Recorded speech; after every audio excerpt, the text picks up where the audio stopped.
کون سی چیز تمہارے جسم کو فائدہ پہنچا سکتی ہے، کون سی چیز نقصان پہنچا سکتی ہے۔ اب میں آپ کو بتاؤں، گاڑی کسی نے بنایا اور آ کر کے آپ مجھ سے سوال کر رہے ہیں اس گاڑی میں کیا ڈالوں، میں تو آپ سے یہی کہوں گا گاڑی بنانے والے سے پوچھو، وہ زیادہ بہتر جانتا ہے۔ عزیزان گرامی، آج یہی حال ہمارا ہے۔ ہمیں پوچھنا یہ چاہیے تھا کہ میرے جسم کا نظام کون سی غذاؤں سے بہتر چلے گا، اے مولا تو ہی بتا، اس لیے کہ تو نے مجھے بنایا ہے۔ اور اللہ سے پوچھنا ہو تو قرآن کھولنا ہوگا، اس مولا نے بہت پہلے ہی تمہیں سارے ضابطے بیان کر دیے۔ اب ایک بات یہ بھی سمجھ کر کے چلیں، بنانے والے نے جو تمہیں ٹرمز کنڈیشن اور جو رولز ریگولیشن بتائے ہیں اس کے خلاف استعمال کرو گے تو مشین کا کیا ہونا ہے وہ سب تمہیں معلوم ہے۔ جا کر کے کار خرید کر کے لائے اور اس کے ساتھ بکلیٹ بھی ملی تھی، انہوں نے کہا تھا کمپنی والوں نے یہ کار پیٹرول سے چلتی ہے، ہو سکتا ہے آپ کے پاس پیسے زیادہ تھے، آپ نے کہا نہیں میں گھی ڈال کے چلاؤں گا، آپ نے پیٹرول کی بجائے کہا کہ نہیں میں تو مٹی کا تیل ڈالوں گا یا میٹھا تیل ڈالوں گا، کھانے والے تیل ڈالوں گا۔ اس گاڑی کا حشر کیا ہونا ہے وہ آپ کو معلوم ہے۔ کیوں؟ اگرچہ آپ کے دماغ میں گھی اور مہنگا ہے لیکن وہ مشین کے لیے سوٹیبل نہیں ہے۔ اسی طرح اے مسلمانوں، اے مومنوں، اللہ تبارک و تعالیٰ نے تمہارے جسم کو بنایا ہے، ایک ایک رگ کو، ایک ایک بال کو اس نے پیدا کیا ہے، وہ بہتر جانتا ہے کہ تمہارے جسم کے لیے کون سی چیز سوٹیبل ہے۔ اس کے بتائے ہوئے تعلیمات کو چھوڑ کر کے اگر تم دنیا کی سنو گے تو ظاہر سی بات ہے یہ ایسی ہی ہے جیسے بنانے والے کو چھوڑ کر کے دوسرے سب کے پاس جا رہا ہے آدمی۔ آپ سب دنیا کے اصول جانتے ہیں، پیٹ درد ہو، سر درد ہو، پیر درد ہو، کہیں پر بھی کچھ ہو جسم، تو آپ کسی کسان کے پاس بھی نہیں جاتے، انجینئر کے پاس بھی نہیں جاتے، حالانکہ کسان کھیتی باڑی بہت جانتا ہے، اسے جا کر پیٹ درد کیوں نہیں بتاتے، اسے کیوں نہیں کہتے کہ آپریشن کر دو، آپ کو معلوم ہے وہ پھوڑے سے آپریشن کرے گا۔ انجینئر کے پاس آپ نہیں جاتے اپنے جسمانی بیماریوں کو دکھانے کے لیے، اس لیے کہ آپ کو معلوم ہے امراض جسمانی سے جس کا تعلق ہے وہ ڈاکٹر ہوتا ہے، اسی سے پوچھنا چاہیے کیونکہ وہ ہمارے جسم پر ریسرچ کر چکا ہے۔ عزیزان گرامی وقار، دنیا میں یہ فارمولہ تم عمل کرتے ہو تو پھر یہ بات یہاں کیوں نہیں تسلیم کرتے کہ پوری باڈی کو، ہمارے پورے شریر کو، پورے جسم کو جس نے بنایا ہے ہم اسی سے اپنے متعلق کیوں نہ پوچھیں میری روح کس سے بڑھتی ہے، میرا جسم کس سے بڑھتا ہے، میرے دل کی دھڑکنیں کس سے قابو میں رہتی ہیں، مجھے کون سی چیز زبان کے اندر لینی ہے، کس چیز سے مجھے بچنی ہے۔ اسی لیے میرے عزیزو آج میں یہ کہنا چاہوں گا کہ جز بقرآن نیست ممکن زیستن، قرآن کو چھوڑ کر کے جینا بھی ممکن نہیں ہے، جینا بھی ممکن نہیں ہے ہمارے لیے، اس لیے کہ وہ خلاق کائنات نے پیدا کیا اور ساتھ میں تمہیں زندگی گزارنے کے اصول بھی بتا دی۔ میں قرآن کے سمندر میں جاؤں اگر اور آپ کو آج لے کر کے جاؤں تو شاید اس میں سے نکل بھی نہیں پائیں گے آپ۔ ایک ایسے سمندر کا نام ہے یہ جس میں جو جتنا غوطہ لگایا اتنی موتیاں لے کر کے آیا، اور اس کے عجائبات، اس کے اسرار، اس کے رموز کبھی ختم نہیں ہوں گے۔ میں جانتا ہوں اکثر میرے مجمع میں نوجوانوں کی کثرت ہوتی ہے اور تقریباً کالج کے بھی ہیں، پڑھے لکھے بھی ہیں۔ میں سب سے کہوں گا آج اپنا سارا علم سمیٹ کے بیٹھو، اور میں آج تم سے مخاطب ہوں، آپ سے مخاطب ہوں۔ میں سارے علوم پر آج انشاءاللہ ڈسکس کرنے کی کوشش کروں گا، سارے نہیں، جتنے میرے بساط کے مطابق ہیں۔ میں آج پہلے آپ کو یہ بتا دوں کہ قرآن اسلام کی روشنی میں ہمارے نظریے کے اعتبار سے پہلے اس کی تھوڑی سی تاریخ۔ قرآن جو ہے یہ لفظ عربی ہے، بار بار پڑھی جانے والی چیز کو قرآن کہا جاتا ہے، اور دنیا میں ایسی کوئی کتاب ہی نہیں جس کو سب سے زیادہ قرآن کے علاوہ پڑھا جاتا، کوئی کتاب نہیں۔ اتنی زیادہ کثرت سے جس کی تلاوت ہوتی ہے دنیا میں ایسی کوئی کتاب ہے ہی نہیں، کوئی کتاب نہیں۔ احادیث رسول بھی نہیں، کیونکہ وہ تلاوت نہیں ہوتے، قرآن کی تلاوت ہوتی ہے۔ کروڑوں مسلمان ہیں، اور بغیر قرآن کی تلاوت کیے کسی کی نماز بھی ممکن نہیں، کسی کی نماز بھی نہیں ہے۔ آپ کی نماز قرآن کے بغیر ہوتی ہے؟ نہیں ہوتی۔ تو کثرت سے تلاوت کرنے والی چیز کو قرآن کہا جاتا ہے، اسی لیے اس مصحف کو یعنی اس کتاب کا نام قرآن رکھا گیا۔ حالانکہ قرآن پاک ہماری زبانوں میں مشہور ہے، اس کا ایک ہی نام نہیں ہے، اور 27 نام الگ ہیں۔ قرآن پاک کو عربی میں الگ الگ ناموں سے ذکر کیا گیا ہے، بلکہ خود قرآن میں ہی اس کے کئی نام آئے ہیں۔ قرآن میں اللہ تعالیٰ نے اس کو فرقان بھی فرمایا، اسی کو تنزیل بھی فرمایا، اسی کو کتاب بھی فرمایا، اسی کو نور بھی فرمایا، اسی کا ایک نام شفا بھی ہے، اسی کا ایک نام رحمت بھی ہے، اسی کا ایک نام البیان بھی ہے، اسی کا ایک نام احسن الحدیث ہے، اسی کا ایک نام البرہان ہے، اسی کا ایک نام المیزان ہے، اسی کا ایک نام الامانہ ہے، اور اسی کا نام قرآن پاک بھی ہے۔ یہ تمام نام قرآن پاک کے خود قرآن میں استعمال ہوئے ہیں، اللہ نے خود قرآن پاک میں فرمایا ہے۔ کثیر نام ہے، اور ہر نام کی ایک الگ الگ وجہ ہے کہ کیوں اس کا نام یہ رکھا گیا۔ اب اندازہ کرو آپ کہ میں ایک ایک نام کی تشریح بیان کروں تو 27 دن تو اسی میں لگ جائیں گے کہ قرآن کے نام کیا کیا ہیں۔ ایک ایک نام قرآن کیوں کہا گیا، میں تو اس کی ایک مختصر وجہ بتایا نا، سب سے زیادہ پڑھی جانے والی چیز ہے، اس لیے اس کو کیا کہتے ہیں؟ قرآن۔ اسی طرح بیان، اللہ نے فرمایا ہر چیز کا اس میں بیان ہے، کچھ بھی نہیں چھوڑا گیا ہے، اس لیے اس کو بیان کہتے ہیں۔ تنزیل، اس لیے کہ یہ اتارا گیا ہے، اس لیے اس کو تنزیل کہتے ہیں۔ احسن الحدیث ہے، سب سے اچھی بات کو کہتے ہیں عربی میں، اور قرآن سے اچھی بات کوئی ہے نہیں، اس لیے اس کا نام احسن الحدیث ہے۔ اس کا ایک نام شفا ہے، اس لیے کہ اس کی آیتیں مریضوں پر پڑھو تو شفا ملتی ہے۔ اس کا نام ہدا ہے، اس لیے کہ اس میں ہدایت کی آیتیں ہیں، بھٹکا ہوا بندہ اگر پڑھ لے تو سیدھے راستے پر آ جائے۔ اس کا نام رحمت ہے، اس لیے کہ غم میں اگر کبھی بندہ اس کو پڑھ لے، بلکہ حضور اکرم صلی اللہ علیہ وسلم نے فرمایا اپنی میتوں پر سورہ یاسین پڑھو، ان پر رحمت ہوتی ہے۔ تو قرآن کا نام رحمت بھی ہے، اسی لیے قرآن کے اسماء اور قرآن کے ناموں کی تفصیل اپنا ایک الگ ٹاپک ہے۔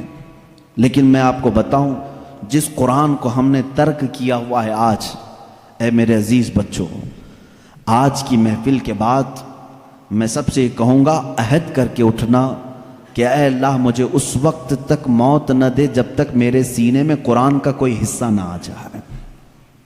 اس لیے کہ رسول کریم صلی اللہ علیہ وسلم نے فرمایا، جس مسلمان کے سینے میں قرآن کا کوئی حصہ نہیں، حضور پاک صلی اللہ تعالیٰ علیہ وسلم نے فرمایا وہ قبرستان کی طرح ویران ہے۔ جس گھر میں قرآن کی تلاوت نہیں ہوتی وہ گھر ویران ہے، خراب۔ حضور اکرم صلی اللہ علیہ وسلم نے فرمایا وہاں سے فرشتوں کی دوری ہوتی ہے، اور شیاطین اور سرکش جنات ان کے گھروں میں بسیرا کرنے لگتے ہیں جن گھروں میں قرآن کی تلاوت نہیں ہوتی۔ قرآن کا ایک حصے سے مراد چند آیتیں، چند سورتیں بھی اگر تمہیں یاد ہیں، انشاءاللہ العزیز آپ اس کی فضیلت کے ساتھ قیامت کے دن شفاعت کے مستحق بھی ہوں گے۔ قرآن کا تھوڑا حصہ بھی اگر تمہارے سینے میں موجود ہے، اس لیے کہ اللہ کے حبیب صلی اللہ تعالیٰ علیہ وسلم سے صحابہ اکرام نے فرمایا، عرض کیا آقا دنیا سے جانے کے وقت سب سے اچھی چیز کیا لے کر کے جائیں اس دنیا میں؟ حضور پاک صلی اللہ علیہ وسلم نے فرمایا، رب تعالیٰ کے نزدیک وہ بندہ دنیا میں لانے والی چیزوں میں سب سے بہتر ہے جو قرآن اپنے ساتھ لایا ہو۔ قرآن اپنے ساتھ لایا ہو مطلب کیا ہے؟ قبر میں یہ لکھا ہوا قرآن رکھ دیا آپ نے اور یہ سوچا کہ ہماری میت قرآن لے کر جا رہی ہے۔ میاں قرآن یہ ورقی قرآن نہیں کہہ رہا ہوں میں، قرآن وہ نفس قرآن جو لوح محفوظ میں ہے اور تمہارے دلوں میں اترا ہوا ہے، اس قرآن کی بات کر رہا ہوں۔ وہ قرآن جس نے بھی اپنے سینے میں رکھا اور اللہ کی بارگاہ میں گیا، اس کی سفارش قرآن کی مردود نہیں ہوتی۔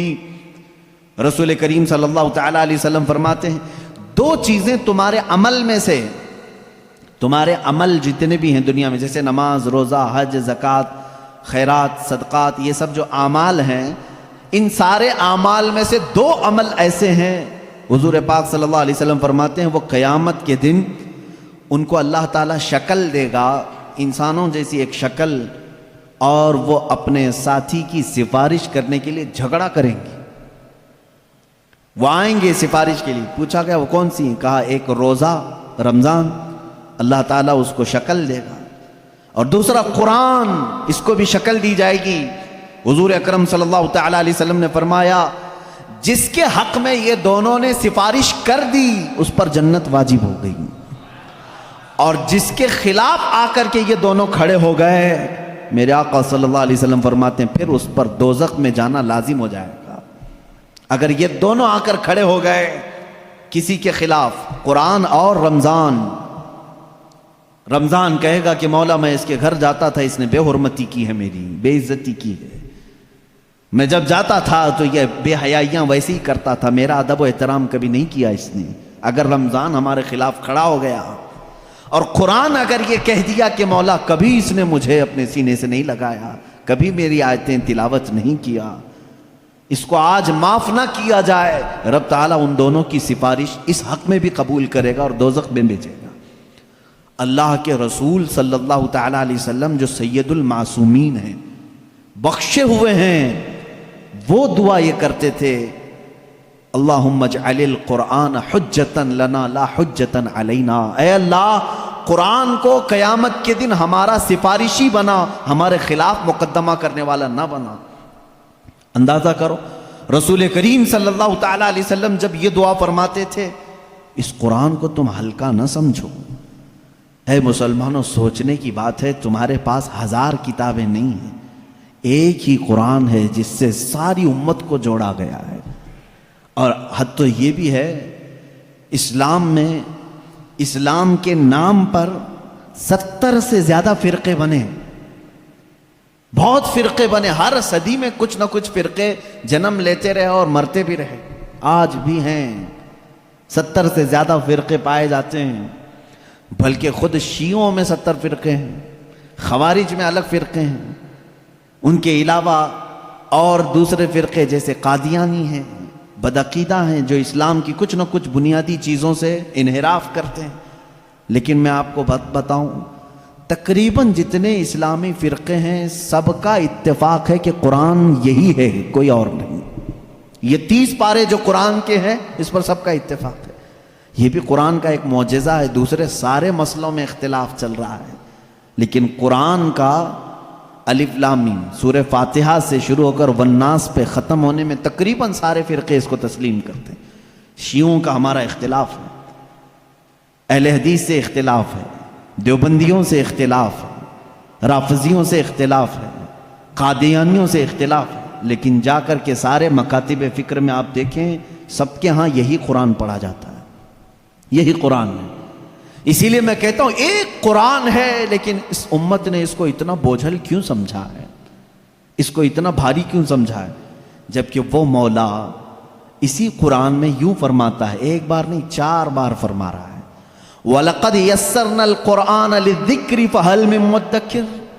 ہم نے قرآن کو یاد کرنے کے لیے آسان بنایا ہے، ہر کوئی یاد کرنے والا، اور وہ اتنا آسان ہے، اتنا آسان ہے. میں نے خود دیکھا ہے کہ وہ بچے جن کو ابھی سوجھ بوجھ بھی نہیں آتی، سمجھ بوجھ بھی نہیں آتی، وہ بھی جب قرآن یاد کرنے لگ جاتے ہیں تو ان کے سینوں میں قرآن اتر جاتا ہے.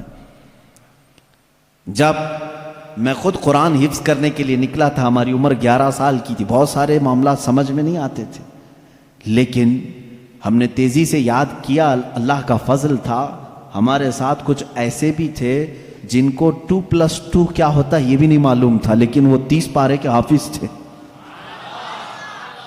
دوسری چیزوں میں اگرچہ ذہن کند ہو، لیکن قرآن ایک معجزہ ہے جو یاد کرنے والے کے سینے میں اتر جاتا ہے. ہاں یہ اس کے ساتھ نہیں جاتا جو اس کو بھاری سمجھتا ہے، جو اس کو بوجھل سمجھ کر کے چھوڑا اس کے ساتھ نہیں جاتا، اور جو اس سے محبت کیا اس کے سینے میں بہت آسانی سے اترتا ہے. میں نے تو محسوس کیا ہے، ہمارے ساتھ ایسا بھی ہوتا رہا ہے، استاد بیٹھے ہوئے ہیں سنتے رہتے تھے، ایک دن کا اتفاق ایسا ہوا کہ خبر یہ لگی کہ کل شاید استاد آنے والے نہیں ہیں. موج مستی کرتے ہیں سارے، کل کا تو سبق چھٹی ہے، کچھ یاد نہیں، کیونکہ پہلے ہی معلوم ہو گیا استاد نہیں آنے والے ہیں. اور صبح 8 بجے سے کلاس چلتی تھی، 9 بجے تک نہیں آئے تو پکا ہو گیا کہ آئیں گی. کلاس بند کر کے نکلنے ہی والے تھے کہ استاد سامنے نظر آ گئے. سب کو کہا بیٹھو، میری کوئی چھٹی نہیں ہے، میں تاخیر ہو گیا تھا، بس مؤخر ہو گیا تھا. اب سبق سنانے کے لیے جس کو بھی بلایا جائے، ظاہر سی بات ہے جو سختیاں ہوتی تھیں کہاں سے، رات کو یاد نہیں کیے، صبح یاد نہیں کیے، سامنے اچانک سننے کے لیے. ایسے عالم میں میرا خود کا تجربہ بھی ہے، کئی ہمارے ساتھیوں کا بھی تجربہ ہے. قرآن پر ہاتھ رکھا، دل سے کہا اللہ کا کلام ہے، اتر جا جلدی سے، بس اور کچھ نہیں. شاید 10 منٹ لگے ہوں، 15 منٹ لگے ہوں، قرآن کے 2 صفحے یاد ہو جاتے تھے. جتنی جلدی پانی ہضم نہیں ہوتا اس سے جلدی قرآن یاد ہوتا تھا. کر کے تو دیکھا ہوتا آپ نے، کر کے تو دیکھا ہوتا. شروع میں شیطان بہت ورغلاتا ہے، بہت بہکاتا ہے، یاد کرنے نہیں دیتا اور بھگاتا ہے، لیکن جو جم گیا تو پھر قرآن ہی اس کا مددگار بھی ہوتا ہے، قرآن اس کا مددگار ہوتا ہے. اب میں چند حدیثیں آپ کو بتاؤں کہ قرآن کہاں تک تمہاری دوستی نبھاتا ہے. پہلی بات، کچھ لوگ ڈر کر کے چھوڑے ہوئے، ہم تو پڑھ ہی نہیں پاتے تھے. اس پر بھی میں آج ایک حدیث پڑھا، حضرت عائشہ صدیقہ رضی اللہ تعالیٰ عنہا سے مروی ہے.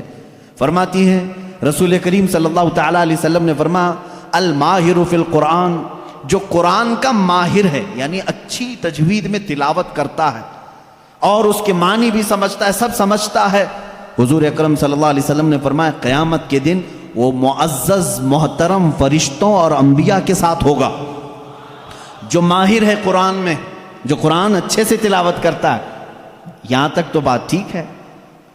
آگے میرے آقا صلی اللہ علیہ وسلم فرماتے ہیں والذی یقرأ القرآن یتتعتع فیہ وعلیہ شاق فلہ اجران او کما قال رسول اللہ صلی اللہ علیہ وسلم. میرے آقا فرماتے ہیں اور وہ بندہ جو اٹک اٹک کے پڑھتا ہے، اس کے لیے زبان پھسل جاتی ہے، یہ صاف ہے الفاظ حدیث میں، جو اٹک اٹک کے پڑھتا ہے زبان پھسل جاتی ہے، یا ذہن موٹا ہے، زبان موٹی ہے، جلدی سمجھ میں نہیں آتا، ادھر ادھر ہجے کر کے پڑھتا ہے. میرے آقا صلی اللہ علیہ وسلم نے فرمایا اس کو ڈبل اجر ہے، فَلَهُ أَجْرَانِ، اس کو دگنا اجر ہے. تو کیوں چھوڑ دیا تھا اس قرآن کو؟ یہی سوچ کر کہ پتہ نہیں کہاں غلطی ہو جائے.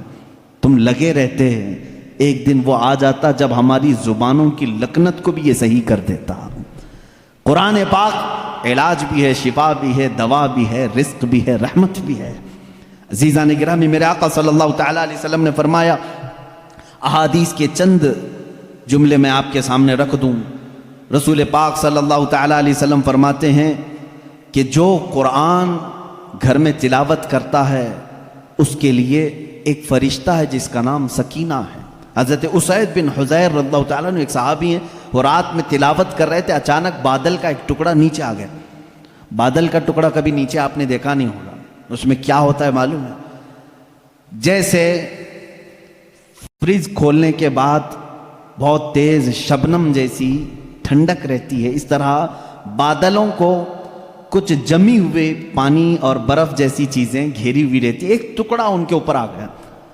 حضرت اسید ڈر گئے، ان کا گھوڑا ہنانے لگا، تیزی سے اچھل کود کرنے لگا، اور وہ قرآن پڑھ رہے تھے اس وقت، اور انہوں نے قرآن چھوڑ دیا.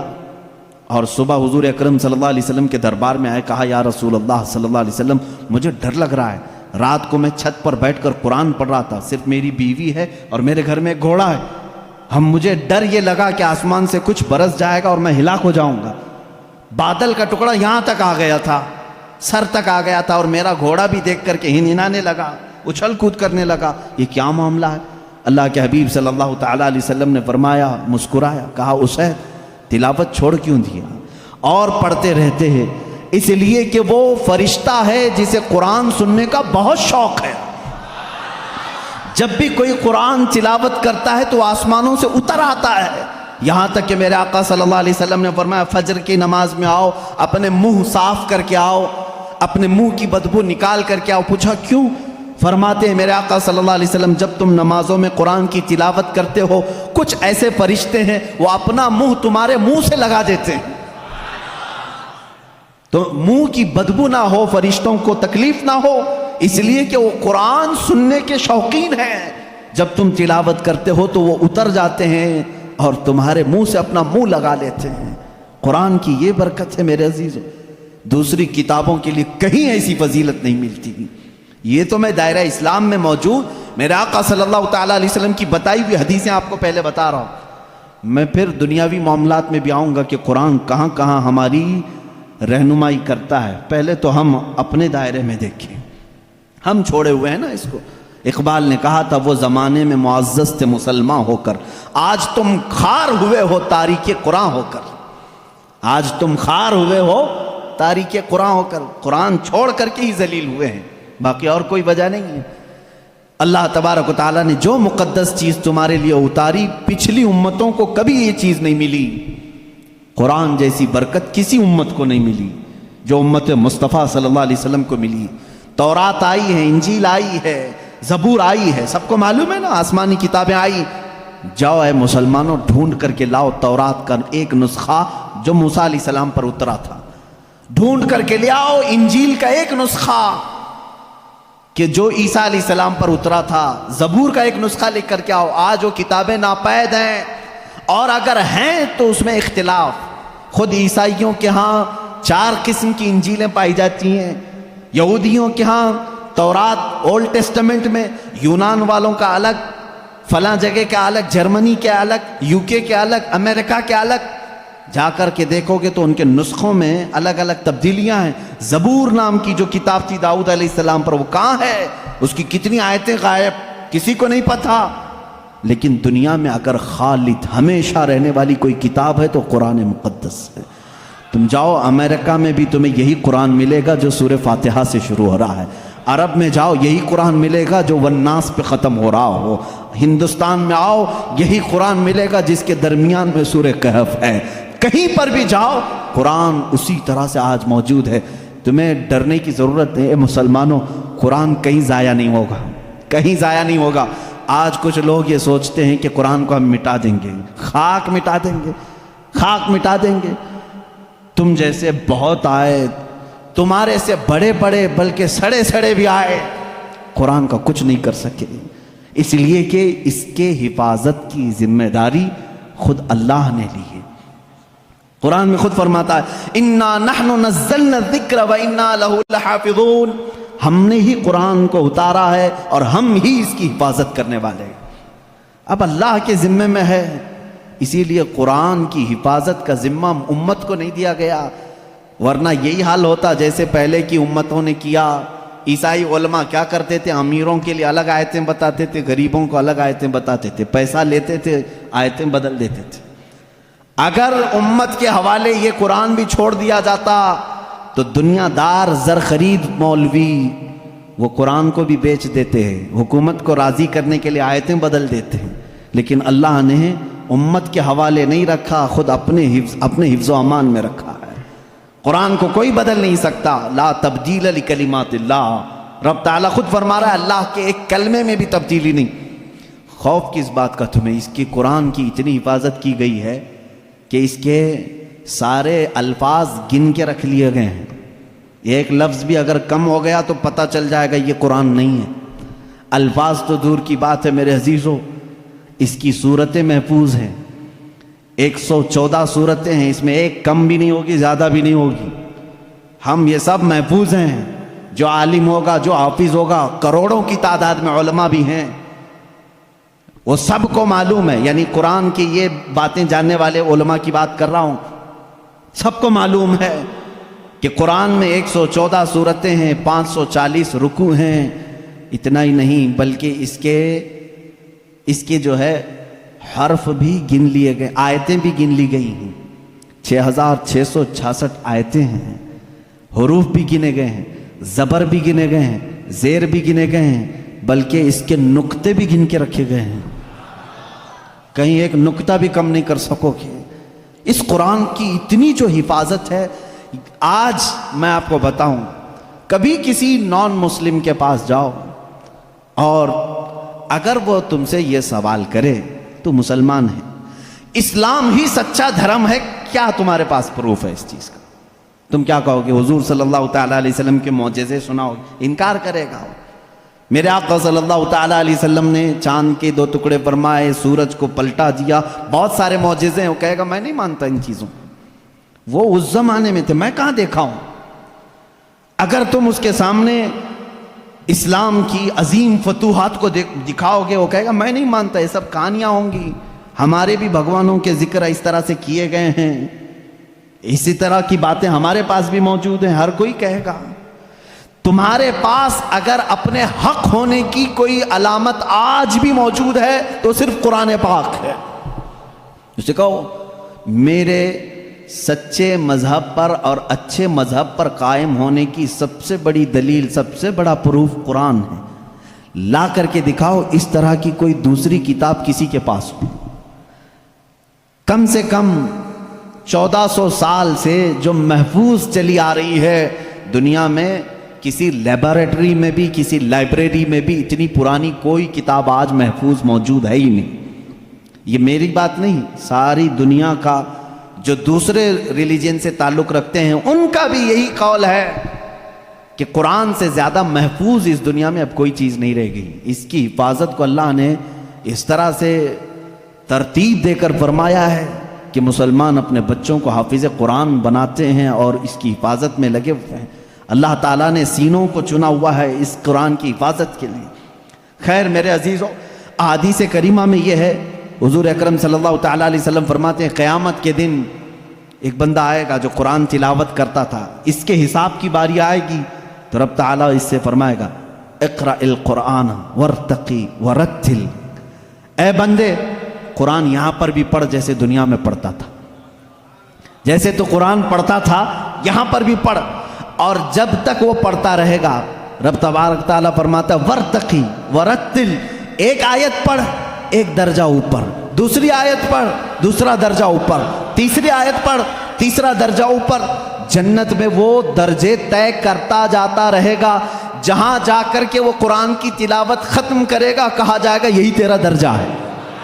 میرے آقا صلی اللہ تعالیٰ علیہ وسلم سے پوچھا گیا کہ کیا یہ قرآن جب تک وہ تلاوت کرتا رہے گا اس کے درجے بلند ہوتے رہیں گے؟ حضور اکرم صلی اللہ علیہ وسلم کی حدیث میں ہاں میں نے جنت میں دیکھا ہے قرآن کی تلاوت کرنے والوں سے اوپر کسی کا درجہ آیا ہی نہیں، کیونکہ یہ تلاوت کرتے کرتے، کیونکہ جو کچھ بھی جنت حاصل کرنے کا آپشن ہے نا وہ دنیا میں ہی تو ہے.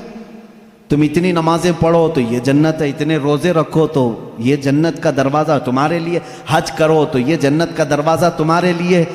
سارے آپشن جنت حاصل کرنے کے دنیا میں ہیں.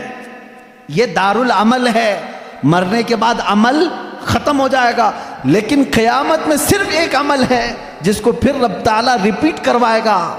وہاں نہیں کہا جائے گا نماز پھر سے پڑھ کے دکھا، حج کر کے دکھا، روزہ رکھ کے دکھا، ختم ہو گئے اعمال. لیکن قرآن پڑھنے والے کو کہا جائے گا اب بھی چاہتا ہے تو پڑھ اور اوپر چل جا اور بڑھتا جا. تو جس کو قرآن آتا ہوگا وہ پڑھتا جائے گا اور درجے طے کرتا جائے گا. یہ فضیلت میرے آقا صلی اللہ تعالیٰ علیہ وسلم نے سنائی، اور یہ جو حدیثیں میں ذکر کر رہا ہوں متفق علیہ اور صحیح احادیث آپ کے سامنے ذکر کر رہا ہوں. یہاں تک کہ حضور اکرم صلی اللہ تعالیٰ علیہ وسلم کی ایک حدیث ہے، قیامت کے دن وہ بچے جنہوں نے قرآن کو اپنے سینے میں رکھا تھا وہ بلائے جائیں گے، اللہ کا کلام یاد کیا، تو جب وہ آئیں گے تو رب تبارک و تعالیٰ ان بچوں کو بعد میں فرمائے گا ان کے والدین کے سر پر پہلے تاج رکھا جائے. البس والداہ تاجن یوم القیامتی، رسول کریم صلی اللہ علیہ وسلم فرماتے ہیں قیامت کے دن ایسا تاج پہنایا جائے گا جس سے سورج کی روشنی بھی پھیکی پڑے. اہل محشر پوچھیں گے یہ کیا نبی ہیں، یہ صدیق ہیں، یہ کون ہیں؟ تو فرشتے کہیں گے نہ یہ نبی ہیں، نہ صدیق ہیں، نہ شہداء ہیں، بلکہ صرف ایک حافظ قرآن کے ماں باپ ہیں. صرف ایک حافظ قرآن کے ماں باپ ہیں. جب ماں باپ کو تاج پہنایا جا رہا ہے تو جس کے سینے میں قرآن تھا اس کو کیا کیا جائے گا؟ رب تعالیٰ اس کے لیے فرماتا ہے، میرے آقا صلی اللہ علیہ وسلم نے فرمایا اس حافظ قرآن کو بلایا جائے گا اور اس سے کہا جائے گا ایسے 10 لوگ تیرے خاندان کے جن پر دوزخ میں جانا واجب ہو گیا، ان کا ہاتھ پکڑ، صرف اس کی برکت سے میں ان کی جہنم کی سزا کو معاف کر کے تیرے ساتھ جنت عطا کروں گا. اس کی سفارش قبول کی جائے گی. لیکن یاد رکھیں میرے عزیزو، حافظ قرآن قرآن کی آیات پر عمل کرتا ہو، اس کا ادب بھی کریں، احترام بھی کریں۔ آج زمانے میں حفاظ قرآن کے ساتھ بہت ہی برے سلوک دیکھنے کو ملتے ہیں۔ یاد رکھنا قیامت کے دن وہ اس عذاب میں مبتلا ہوں گے جو قرآن کی بے حرمتی کرنے والے کا عذاب ہوگا، کیونکہ وہ حافظ قرآن کی بے ادبی کرتے ہیں۔ ہمارے بزرگان دین جو سلف صالحین ہیں، میں نے پڑھا بھی ہے، بزرگان دین کا طریقہ تو یہ ہوتا تھا کہ اگر کوئی حافظ قرآن زمین پر بیٹھا ہے تو وہ کبھی اوپر نہیں بیٹھتے تھے۔ ہاں اگر وہ خود حافظ قرآن ہیں تو پھر دونوں کے معاملات ایک طرح کے ہیں، لیکن کوئی حافظ قرآن نہیں ہے اور کوئی حافظ نیچے بیٹھا ہے تو علماء بزرگان دین اس کو بے ادبی محسوس کرتے تھے۔ اللہ کا کلام سینے میں لے کر وہ نیچے ہے اور بغیر حفظ قرآن کیا ہوا اوپر بیٹھا ہے، اس کو بزرگان دین نے بے ادبی محسوس فرمائی۔ بہرحال قرآن ایک ایسا جامع نظام اللہ تعالیٰ نے تمہیں عطا کیا اور اس کی فضیلتیں میں نے بتائی۔ اور سب سے بڑی بات کیا ہے معلوم ہے؟ قرآن اللہ نے اتارا، آیتیں ساری چیزیں میرے آقا صلی اللہ علیہ وسلم پر اترتی رہیں۔ اس کی پہلی آیت جو اتری اقرا بسم ربک الذی خلق، غار حرا میں واقعہ آپ کو معلوم ہوگا۔ میرے آقا صلی اللہ تعالیٰ علیہ وسلم پہاڑ پر ایک غار ہے، آج بھی مکہ کے کنارے غار حرا اس کو کہتے ہیں، جبل نور، وہاں پر عبادت کے لیے جایا کرتے تھے۔ جبرائیل امین ایک رات آئے اور روایات یہ بتاتی ہیں کہ وہ 17 رمضان المبارک کی رات تھی۔ آ کر کے انہوں نے حضور اکرم صلی اللہ علیہ وسلم سے صرف اتنا کہا اقرا، پڑھو۔ آپ صلی اللہ علیہ وسلم نے فرمایا ما انا بقاری، میں نہیں پڑھنے والا ہوں۔ بعض بے وقوف اس کا ترجمہ یوں کرتے ہیں مجھے پڑھنا نہیں آتا۔ حضور اکرم صلی اللہ تعالیٰ علیہ وسلم کو پڑھنا نہیں آتا۔ آپ نے جبرائیل امین نے سینے سے سینہ لگایا اور پھر کہا اقرا، کہا پڑھو۔ میرے آقا صلی اللہ علیہ وسلم نے وہی جواب دیا۔ 4 بار اس طرح سے ہوا، چوتھی مرتبہ جو ہے جبرائیل امین نے صرف اقرا نہیں کہا۔ اقرا کا مطلب کیا ہوتا ہے؟ پڑھ، یا آرڈر ہے، آرڈر پڑھ۔ لیکن جبرائیل امین نے جب یہ کہا اقرا بسم ربک الذی خلق، پڑھ اس رب کے نام سے جس نے پیدا کیا، میرے آقا صلی اللہ علیہ وسلم نے پڑھنا شروع کیا۔ میرے آقا نے مزاج یہ بتایا اپنی امت کو کہ پڑھو وہی جو رب تک تمہیں پہنچا ہے، تعلیم حاصل کرو وہی جو رب کے نام سے شروع ہو یا رب تک تمہیں پہنچائے۔ یہ آیتیں یہاں سے شروع ہوئیں اور آیتیں جو ختم ہوئی ہیں اس میں اختلاف ہے۔ بعض علماء نے لکھا ہے کہ الیوم اکملت لکم دینکم، یہ آخری آیت تھی جو حجۃ الوداع میں میرے آقا صلی اللہ علیہ وسلم جب آخری حج میں تھے نازل ہوئی۔ بعض علماء اور مفسرین نے فرمایا اذا جاء نصر اللہ والفتح، یہ سورہ پڑھتے ہوں گے نا آپ نماز میں، یہ قرآن کی سب سے آخری سورہ ہے نازل ہونے کے اعتبار سے۔ ایک بات ذہن میں رکھ لیں، نازل ہونے کی ترتیب الگ ہے اور پڑھنے کی آج ترتیب الگ ہے۔ قرآن آج جو پڑھا جاتا ہے اس کی ترتیب کیسے ہے؟ سورہ فاتحہ پہلے ہے الحمدللہ، اس کے بعد سورہ بقرہ ہے، اس کے بعد سورہ آل عمران ہے، اس کے بعد سورہ نساء ہے، اس کے بعد سورہ مائدہ ہے، اس کے بعد سورہ انعام ہے، پھر سورہ اعراف ہے۔ اس طرح سے یہ سورتیں چلی اور ختم کہاں پہ ہوئی؟ سورہ والناس، قل اعوذ برب الناس ملک الناس، پڑھتے ہیں نا، یہ آخری سورہ۔ یہ پڑھنے کی ترتیب ہے، لیکن نازل ہونے کی جو ترتیب ہے وہ الگ ہے۔ پہلے آیتیں نازل ہوئی تھی 5۔ یہ باتیں میں کیوں بتا رہا ہوں یہ لاسٹ میں آپ کو خود سمجھ میں آ جائے گا۔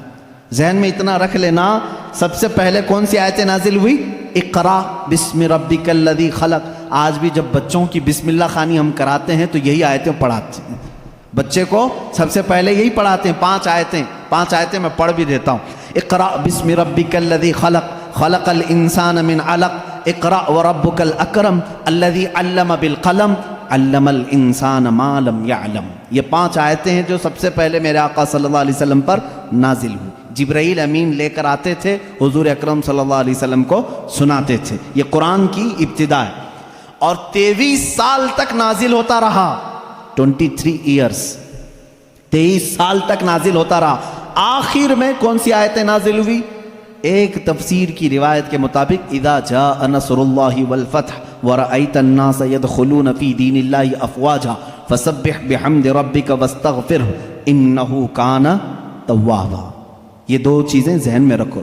اقرا سب سے پہلے، سورہ اذا جاء نصر اللہ سب سے آخر. یہ قرآن کے نزول کا زمانہ میں آپ کو بتاؤں 23 سال تک نازل ہوئی.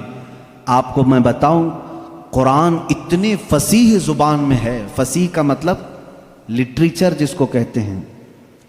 جیسے ایک اردو ہے جو ہم اور آپ بول یہاں ہبلی کی زبان ہوتی ہے, اس کو فصیح اردو نہیں کہتے, لکھنؤ والے فصیح اردو بولتے ہیں. آپ کیسے اب ہم ظاہر سی بات ہے میں تقریر جو کر رہا ہوں ہو سکتا ہے یہ اردو الگ ہے, ہبلی والی اردو الگ ہے. اردو اگر میں وہ بولوں تو پھر یہاں بھونڈا لگے گا. آبے جابے تبے یہ اگر جو عام طور پر استعمال کرتے ہیں یہ بھونڈا لگتا ہے, کیونکہ فصیح زبان میں جب کوئی بیان کرے تو وہ دل میں اترتی بھی ہے بات. زبان کی مٹھاس اس کی فصاحت میں ہے. تو عربی زبان میں جو سب سے زیادہ فصیح جملے تھے وہ قرآن میں آئے.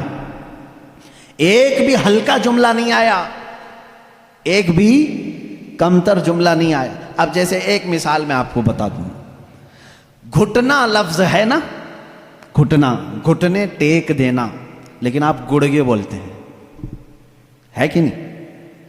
گڑگے ٹیکو, گڑگا کیا چیز ہے؟ یہ گڑگا یہ تمہاری عامی زبان ہے. اگر یہ میں کتاب میں لکھ دوں کہ میں سجدے میں جاتے وقت گڑگا ٹیک دیا, آپ کو برا لگے گا. کیا مولانا اچھی زبان میں بیچ میں ہڈی لے کے آ گیا ہے. گھٹنا لفظ ہے, گھٹنا یہ فصیح لفظ ہے, اور ایک عام لفظ ہوتا ہے جس کو آپ یوز کر رہے ہیں, سمجھ رہے ہیں؟ اب جیسے جانور کہتے ہیں, جانور ہے نا, اب عام زبان میں کہتے ہیں جناور. یہ فصیح لفظ نہیں ہے, یہ فصیح لفظ نہیں ہے. آپ یوز کر رہے ہیں, لیکن آپ جب آپس میں بات کرتے رہتے ہیں تو اس کو برا بھی نہیں سمجھتے. کتنے جناور ایسے ہیں, یہ کیا ہے؟ یہ فصیح اردو نہیں ہے. اچھا لڑکا کہتے ہیں, لڑکی کہتے ہیں, یہ فصیح اردو ہے. لڑکا آیا, لڑکی آئی, لیکن آپ کہیں چھورا آیا, چھوری آئی, یہ کیا ہے؟ چھوکرا آیا, چھوکری آئی. اس طرح کے یہ فصاحت میں استعمال نہیں, فصاحت میں استعمال نہیں. تو ایسی بہت ساری چیزیں ہیں اردو میں آپ کو سمجھا رہا ہوں. جو فصیح ہوتا ہے وہ لٹریچر ہے, اچھی زبان. اور قرآن پورا کا پورا فصیح عربی میں نازل ہوا ہے. ایک حرف بھی ایسا نہیں ہے جو عام لوگ یوز کرتے ہوں, ایک حرف بھی ایسا نہیں. اور صرف قرآن ہی اس طرح ہے. اور اسی وجہ سے اللہ رب العزت نے چیلنج پہ چیلنج کیا ہے قرآن پاک میں. چیلنج کس کو کہتے ہیں معلوم ہے نا آپ کو؟ لا کر کے دکھاؤ. اللہ تعالیٰ نے 4 جگہ پر چیلنج فرمایا. پہلا تو یہ ہے قُلْ لَئِنِ اجْتَمَعَتِ الْإِنسُ وَالْجِنُّ عَلَىٰ أَن يَأْتُوا بِمِثْلِ هَذَا الْقُرْآنِ. اللہ تعالیٰ فرماتا ہے اے محبوب آپ فرما دیں سارے انسان جمع ہو جائیں, سارے جنات جمع ہو جائیں, دنیا میں جتنے انسان ہیں سب جمع ہو جائیں, جتنے جنات ہیں سب جمع ہو جائیں. اور اللہ فرماتا ہے کہ وَلَوْ كَانَ بَعْضُهُمْ لِبَعْضٍ ظَهِيرًا, آپس میں ایک دوسرے کی مدد بھی کریں. کس بارے میں جمع ہو کر کے کیا کریں؟ عَلَىٰ أَن يَأْتُوا بِمِثْلِ هَذَا الْقُرْآنِ, اس قرآن کی طرح ایک اور کتاب لا کر کے دکھائیں. یہ پہلا چیلنج تھا. عرب والوں کو چیلنج تھا, جو عرب والے عربی جانتے تھے. اگر یہاں والوں کو بولے ہوتے پتہ نہیں کیا ہوتا, دوسری زبان ہی نہیں ہے تمہاری. عرب والے جو عربی میں ماہر تھے ان کو ہی چیلنج ہے کہ یہ عربی میں قرآن اترا, اس طرح کا ایک قرآن لا کر کے دکھاؤ. پورے قرآن لانے کی بات تو چل رہی تھی, نہیں لا سکے, زمانہ گزر گیا. اس کے بعد رب تعالیٰ نے اس چیلنج کو تھوڑا ہلکا کر دیا, کم کر دیا. کہا ام یقولون افطرا فأتوا بعشر سور مثلہ. یہ اللہ کے کلام پر جھوٹ کہتے ہیں, حضور کو کہتے ہیں شاعر ہے, ساحر ہے, جادوگر ہے. اے رسول ان سے کہہ دیں پورا قرآن تو اب تک بنا کے نہیں لا سکے, اس کی 10 سورتیں بنا کر کے لاؤ, اس کے جیسی 10 سورے بنا کر کے لاؤ. حضور اکرم صلی اللہ علیہ وسلم نے چیلنج کیا مکہ والوں کو, اور وہ آپس میں چیمی گوئیاں کرتے رہتے تھے. ارے چیلنج تھوڑا ہلکا ہو گیا, اب تو بناؤ. پوری کتاب نہیں 10 سورے بنانا ہے. 114 سورتیں ہیں قرآن کی, اس میں سے 10 سورتوں کی برابر کوئی سورے لے کے آؤ. نہیں لائے. پھر اس کے بعد اللہ تبارک و تعالیٰ نے تیسری مرتبہ جا کر کے اور چیلنج کو کم کر دیا. وَإِن كُنتُم فِي رَيْبٍ مِّمَّا نَزَّلْنَا عَلَىٰ عَبْدِنَا فَأْتُوا بِسُورَةٍ مِّثْلِهِ، اگر تم کو شک لگتا ہے جو کچھ بھی ہم نے اپنے بندے پر اتارا ہے تو لاؤ اس قرآن کی طرح ایک ہی سورہ. کتنی؟ ایک سورہ لے کر کے آؤ. پہلے پورا قرآن کے جیسا لانے کا چیلنج تھا، بعد میں 10 سورے لانے کا چیلنج تھا، پھر تیسری مرتبہ رب تعالیٰ نے کیا فرمایا؟ ایک سورے لے کے آؤ. نہیں لائے. اور حضور اکرم صلی اللہ تعالیٰ علیہ وسلم نے کیا فرمایا معلوم؟ ایک سورے جب وہ نہیں لائے، اس زمانے میں کیا ہوتا تھا؟ کمپٹیشن ہوتا تھا شعر و شاعری کا. مشاعرے ہوتے ہیں نا، اچھا شعر کس کا ہے اس کو انعام دیا جائے. جو شعر و شاعری کرتے ہیں وہ جانتے ہیں. عرب والے شعر و شاعری میں بہت مشہور تھے. سال میں ایک مرتبہ مکہ میں حج کے موقع پر سب بڑے بڑے شاعر جمع ہوتے تھے، اپنے شعر سناتے تھے، اور جس کا شعر سب سے اچھا ہوتا تھا اس کے شعر کو کعبے کے دروازے پر لٹکایا جاتا تھا، اور اس کی فضیلت تھی سال بھر تک وہ شعر نکالے نہیں جاتے تھے، بلکہ اگلے سال اس سے بھی بہتر کوئی لاتا تو وہ نکالتے پھر اس کا لٹکاتے تھے. یعنی ورلڈ گینیز بک میں جس طرح ریکارڈ درج کیے جاتے ہیں، ارے میاں یہ ابھی جو ہے 100 انڈے کھایا ہے، اب دوسرے کا نام اسی وقت لکھا جائے گا جب 150 انڈے کوئی کھا کیا ہے. وہاں ریکارڈ بنانے کے لیے شعر و شاعری ہوتی تھی اور مکہ میں خانہ کعبہ کے دروازے پر لٹکائے جاتے تھے. وہ ہر سال کا معمول تھا. ایک سال میرے آقا صلی اللہ تعالیٰ علیہ وسلم نے لکھا انا اعطیناک الکوثر فصلی لربک وانحر ان شانیک هو الابتر. 3 آیتیں ہیں، ایک چھوٹی سورہ ہے. لے جا کر کے میرے آقا صلی اللہ علیہ وسلم نے خانہ کعبہ کے دروازے پر لٹکایا. آؤ عرب والو، اس سے بہتر کوئی چیز ہو تو اس کو اتارا جائے گا اور دوسرا اس کا لایا ہوا شعر لگایا جائے گا. یہ چیلنج چلا مہینہ 2 مہینے کئی دن تک. سارے پریشان تھے. اس وقت جو موجود تھے ان کے بس میں نہیں تھا. ایک بہت بڑے شاعر کو یہ لوگ یمن سے یا کسی علاقے سے لے کر کے آئے اور اس سے کہا یہ چیلنج محمد نے دیا ہے صلی اللہ علیہ وسلم کہ یہ 3 آیتیں ہیں اس کے اندر، اس سے بہتر کوئی چیز لا کر کے دکھائے. آپ کو سمجھ میں نہیں آئے گا یہ 3 چیزیں بنانے میں کیا دقت ہے. میرے عزیزو یہ صرف 3 آیتیں نہیں ہیں، جب اس کے حروف کو جوڑ کر کے دیکھا جائے تو یہ زبان جاننے والے ہی جانتے ہیں کہ اس کے فائدے کیا کیا ہیں. وہ بڑا شاعر آیا جو بات بھی شعر و شاعری میں کرتا تھا. اگر وہ پوچھتا کسی سے آپ خیریت سے ہیں تو وہ شعر سے ہی پوچھتا تھا. اگر اس سے آپ پوچھتے کھانا کھائے جواب بھی شعر میں دیتا تھا.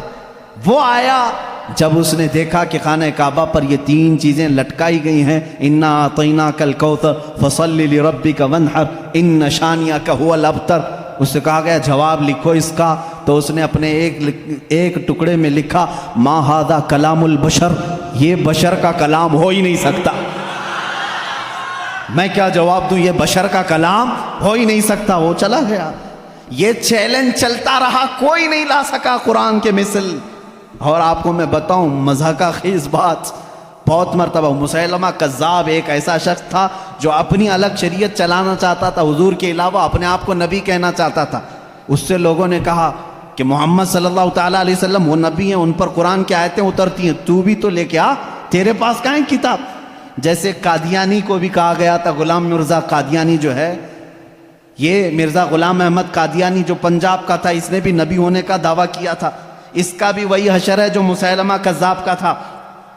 جھوٹے نبوت کے دعوے دار دجال ہوتے ہیں، یاد رکھو.